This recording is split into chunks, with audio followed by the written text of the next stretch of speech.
চিনতে পারেননি? কলকাতা লালটুর সাথে কাজ করতাম না, ঈদের দিন এসে চালের রুটি খেয়ে গেলাম। ও তোমাকে তো চেনাই যাচ্ছে না। ভালো আছো তো বাপ? হ্যাঁ ভালো আছি। লালটুকা খালা বাবু কিরণ এসছে, আসো বাপ। ফোন কার কাছে রেখে এসছি, তোর আসলে খোঁজ দিলে দুবার ফোন করনু, বারবার একটা মেয়ে ফোন তুলছে। গার্লফ্রেন্ড। কাল সন্ধ্যাবেলা লাস্টে 20 নাম্বার থেকে ফোন করেছিল না, ওইটা আমার কাছে থাকে। এই কাটলো কিসে?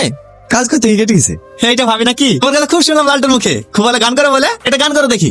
এখানে এখানে কি হাজার হাজার লোকের মাঝখানে গান করতে হবে? লজ্জা পেলে হবে? আমি যখন তোদের কাছে কাজ ছেড়ে দিয়ে সিনেমা লাইনে ঢুকনো, আমাকে কি রোল দিয়েছিল জানিস? ছেড়ে একটা আন্ডারপ্যান্ট পরি স্টেশনে পেপার পরে রোল দিয়েছিল। লাখ লাখ লোক আর দিছি। আমি না গেলে তার একজন করতো। তখন কি আর এই জায়গাটা পাতো? এখন প্রত্যেকটা সিনেমায় আমাকে দেখতে পাবি। এই কদিন আগে দেবের একটা সিনেমা বেরোলো না, রঘু টাকার, ওইটা তো আমি আছি। তুই তো তাহলে ভালো জায়গায় পৌঁছে গেছি। বিয়ের আগে গান টান যা করিছো, এখন তুমি এই বাড়ির বউ। গান টানের ভূত মাথায় থেকে নামি সংসারে মন দাও। আমার সময় কিছু করলে বলো তো আব্বা। আমরা গ্রামে বাস করি, এসব কলকাতা যাওয়া হবে না। মান সম্মান সব ডুবাই নিয়ে লেগেছে। সুমি দেখো আব্বা, আমি সুমিকে কথা দিয়েছি, ওর স্বপ্ন পূরণ করলে যা করতে হয় করবো। দিল্লি বোম্বে যেখানে তৈরি যাবো, তোমরা বাধা দিলে আমি বাড়ি ফিরে চলে যাবো। থাকবে তোমার মধ্যে সমাজ। বাবু